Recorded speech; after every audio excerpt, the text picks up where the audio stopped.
வீரா serial நாளைக்கான எபிசோடில் என்ன நடக்க போகுதுன்னு பார்க்கலாமாங்க. என்னோட ரிவ்யூ பிடிச்சிருந்தா லைக் பண்ணுங்கள்.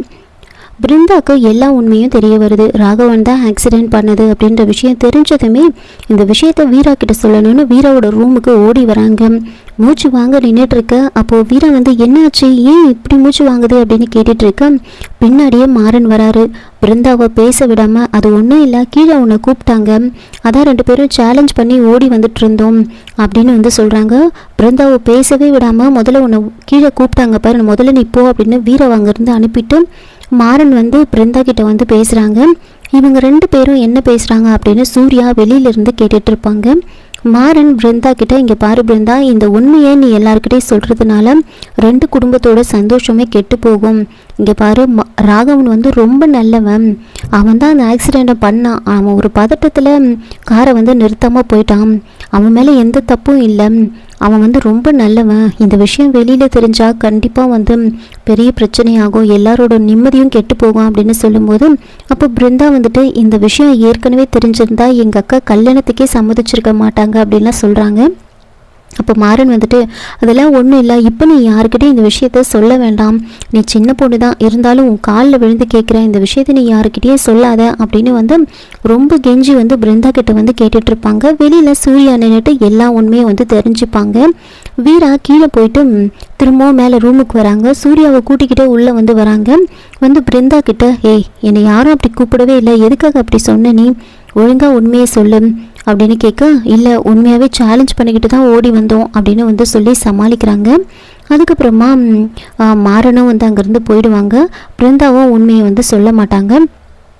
இன்னொரு பக்கம் மாப்பிள்ளை வீட்டுக்காக கொடுக்க வச்சுருந்தா அந்த மிச்ச பணத்தை பீரோவில் வச்சுருந்துருப்பாங்க. அந்த பணத்தை அடிச்சுட்டு போகிறதுக்காக ஏற்கனவே பாம்பு வச்சவங்க நேராக அந்த ரூமோட கதவை உடைச்சிட்டு அந்த பீரோவிலேருந்து அந்த பணத்தை எடுத்துக்கிட்டு அங்கேருந்து போயிடுறாங்க. ராமச்சந்திரன் கண்மணியை பார்த்து பேசுகிறாங்க.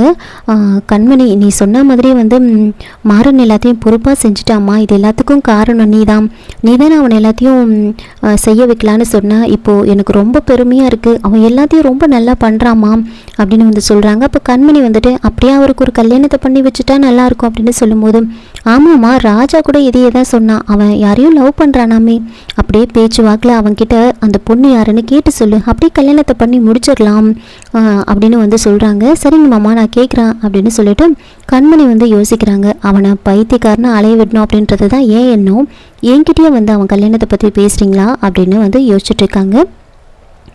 அதுக்கப்புறமா கார்த்திக் நேராக அந்த பணம் வச்சுருந்த அந்த ரூமை பார்க்குறாங்க. அப்போது கதவு திறந்துருக்கும். என்ன இது, கதவு திறந்துருக்கு அப்படின்னு சொல்லிட்டு உள்ளே போயிட்டு பார்க்கும்போது பணம் இருக்காது.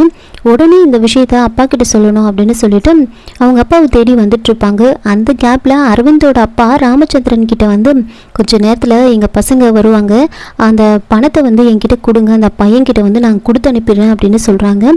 சரிங்க சம்பந்தி, அந்த பணத்தை நான் எடுத்துகிட்டு வரேன் அப்படின்னு சொல்லிட்டு அவரும் போகிறாரு. அப்போ தான் கார்த்தி ராமச்சந்திரன் கிட்ட சொல்கிறாங்க, இந்த மாதிரி பணத்தை காணோம் அப்படின்னு சொன்னதுமே இப்போ நாம் என்ன பண்ணுறது, ஆமாம் ராகவன் எங்கே இருக்கா அப்படின்னு கேட்க, தெரியலப்பா, அந்த பணத்தை காணோம் அப்படின்னு பேசிகிட்டு இருக்காங்க. இன்னொரு பக்கம் பிருந்தா ரொம்ப அழுதுட்டு இருப்பாங்க. வீரா எதுக்காக நீ இப்படி அழுறா, என்ன ஆச்சு அப்படின்னு கேட்க, அதெல்லாம் ஒன்றும் இல்லைக்கா அப்படின்னு சொல்லிட்டு, மாறன் மாமா ரொம்ப நல்லவர் அப்படின்னு சொல்கிறாங்க. என்னடி மாமான்லாம் சொல்கிற அப்படின்னு கேட்க, அவன் உன்னை மாமான்னு சொல்லி ஃபோர்ஸ் பண்ணானா அப்படின்னு கேட்க, அதெல்லாம் இல்லை, உண்மையாகவே அவர் ரொம்ப நல்லவர், நம்ம அண்ணன் மாதிரி அப்படின்னு ரொம்ப ஃபீல் பண்ணி அழறாங்க.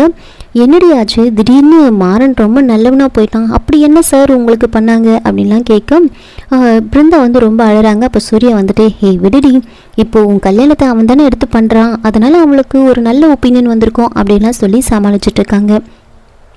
எல்லாரும் போயிட்டு அந்த பணத்தை காணோன்னு அந்த ரூமில் போய் பார்க்குறாங்க. பார்த்ததுமே கண்மணி, மாறன், வள்ளின்னு எல்லாரும் அங்கே வந்துடுறாங்க. அப்போ வள்ளி என்னாச்சு அப்படின்னு கேட்க, அப்போது கார்த்தி சொல்கிறாங்க, இல்லை மாப்பிள்ளை வீட்டுக்காக கொடுக்க வச்சுருந்த பணம் இல்லை காணோம், யாரோ திருடிட்டு போயிட்டாங்க அப்படின்னு சொன்னதுமே வள்ளி என்னது பணமா, என்ன பணம் அப்படின்னு வந்து கேட்குறாங்க. அப்போது கண்மணி வந்துட்டு, மாமா இப்போ நம்ம என்ன பண்ணுறது, என் தங்கச்சியோட வாழ்க்கை என்ன ஆகும், அந்த பணத்தை மட்டும் கொடுக்கலாம் என்ன பண்ணுறது அப்படின்னா புலம்பும்போது அப்போ வள்ளி யோசிக்கிறாங்க. ஓஹோ, இவளுக்கு எல்லா விஷயமும் தெரிஞ்சிருக்கு, ஆனால் எனக்கு தான் தெரியலல்ல, எனக்கு இந்த வீட்டில் மரியாதையே இல்லை அப்படின்ற மாதிரி மனசில் நினச்சிக்கிட்டு நின்றுட்டுருக்காங்க. அப்போது சூர்யா அங்கே வராங்க. சூர்யா அங்கே வந்து என்னாச்சு அப்படின்னு கேட்க, இந்த மாதிரி சீருக்காக கொடுக்க வச்சிருந்த பணத்தை வந்து காணோம் அப்படின்னு சொல்கிறாங்க. என்னது சீரா, எதுவுமே கொடுக்கலன்னு தானே வீரா வந்து சொன்னான், ஆனால் இப்போ கொடுக்கறதா சொல்கிறாங்களே, என்ன இது தப்பாக இருக்கே, இதை முதல்ல வீரா கிட்ட சொல்லணும் அப்படின்னு சூர்யா யோசிச்சுட்டு இருக்காங்க.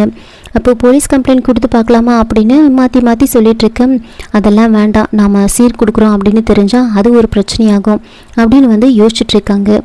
ராமச்சந்திரன் ஒரு பக்கம் இப்போ என்ன பண்ணுறது, நாம இந்த கல்யாணத்தில் பிரச்சனை வந்துடுமா என்னன்னு தெரியலையா அப்படின்னா புலம்பிட்டுருக்கு. அப்போ மாறன் வந்துட்டு, அப்பா அதெல்லாம் எதுவும் ஆகாது, நான் கொஞ்ச நேரத்தில் வந்து அந்த பணத்தை திருடினவங்க யார் அப்படின்னு நான் கண்டுபிடிக்கிறேன் அப்படின்னு வந்து மாறன் சொல்கிறாங்க. உன்னால் முடியுமாடா அப்படின்னு கேட்க, அதெல்லாம் முடியும்ப்பா அப்படின்னு வந்து சொல்கிறாங்க. ராமச்சந்திரன் ஒரு பக்கம் ராகவனை வந்து திட்டிகிட்டு இருப்பாங்க. எங்கே தான் போனான், சாவி அவன் தான் வச்சுட்டு இருந்தான் அப்படிலாம் வந்து ராகவனை வந்து கேட்டுட்டு இருக்காங்க.